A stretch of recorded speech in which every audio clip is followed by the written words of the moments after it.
तो बच्चे, आज के क्लास में मैं आपको इंट्रोड्यूस करने वाला हूं आज के क्लास में एक नया डिवाइस जिसका नाम है एमीटर।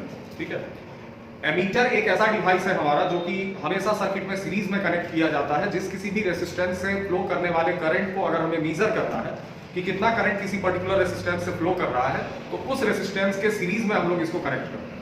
राइट, तो यहाँ हमें सर्किट दिख रहा होगा बोर्ड के ऊपर में, there is a resistance and the value of resistance is something capital R, maybe any bulb, maybe any fan or any of the electrical appliance which is connected by a cell.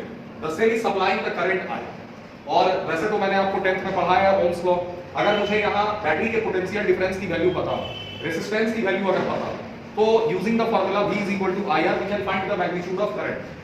But अगर मेरे पास में कोई idea नहीं है कि R की value कितनी है, मेरे पास कोई आइडिया नहीं है कि सेल का पोटेंशियल डिफरेंस कितना है, और उस केस में अगर मुझे करंट को मीजर करना है, तो मैंने क्या किया, इस रेसिस्टेंस के साथ सीरीज में ये एमीटर को कनेक्ट किया। ठीक है, ammeter is always connected in series, और एमीटर का आइडियल एमीटर का रेसिस्टेंस बेटा 0 होता है, क्योंकि वो हम ये नहीं चाहते कि सर्किट में कोई करंट को जो है डिक्रीज करे या इसके अक्रॉस कोई पोटेंशियल डिफरेंस वगैरह हो, तो इसका रेसिस्टेंस हम लोग 0 लेकर के चलते हैं।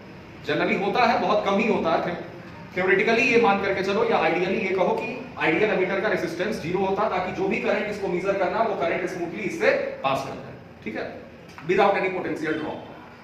ठीक है, तो अब इस एक्सपेरिमेंट को मैं आपको करके दिखाता हूं। Here is the ammeter, kindly focus here, here is the ammeter, this is the zero of the ammeter. अभी निडल जो है वो 0 के तरफ है।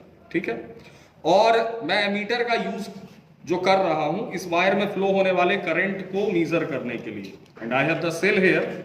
Okay, so I am connecting the cell, and what you will observe that the needle will start deflecting. Okay, so now check where the needle will stop.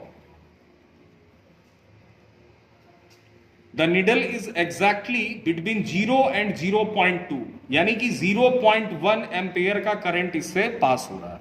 Right, यहां बच्चे कई बार लिखा भी होता है मिली एम्पेयर, माइक्रो एम्पेयर, लेकिन अभी इसमें सिंपली एम्पेयर लिखा हुआ, तो हम लोग ये कंसीडर करके चलेंगे कि करंट कितना पास कर रहा है, 0.1, क्योंकि 0 और 0.2 के ठीक बीच के कैलिब्रेटेड स्केल के सामने ये निडल हमारा स्टॉप हुआ है, उसी के अराउंड है, तो ये 0.1 एम्पेयर का करंट इससे पास हो।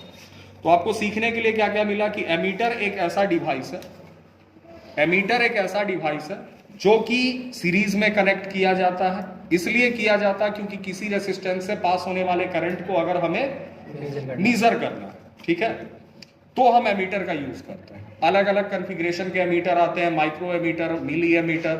जो माइक्रो एमीटर है वो माइक्रो एम्पेयर में करंट के रीडिंग को देगा, जो मिली एमीटर है वो मिली एम्पेयर में करंट के रीडिंग को देगा। ये सिंपली एमीटर है, इसमें करंट की रीडिंग मुझे एम्पेयर में मिल रही है। ठीक है, अब ये सेल से जैसे ही मैं सर्किट को क्लोज करूंगा, राइट, ठीक है, और ये भी है बच्चे कि अगर मैं बैटरी के पोलरिटी को रिवर्स करता हूं तो करंट का डायरेक्शन चेंज होगा। तब तुम देखना कि निडल का डायरेक्शन जो है वो 0 के दूसरे तरफ जाने का कोशिश करेगा, है ना। अभी मैंने बैटरी के पोलरिटी को रिवर्स किया और करंट का डायरेक्शन अगर सर्किट में चेंज हुआ तो एमीटर का निडल का जो डिफ्लेक्शन का डायरेक्शन है वो भी चेंज हो गया। यही मैं बैटरी के पोलरिटी को अगेन इंटरचेंज कर रहा हूं। Now check, the direction of deflection of the needle also gets reversed. ठीक है,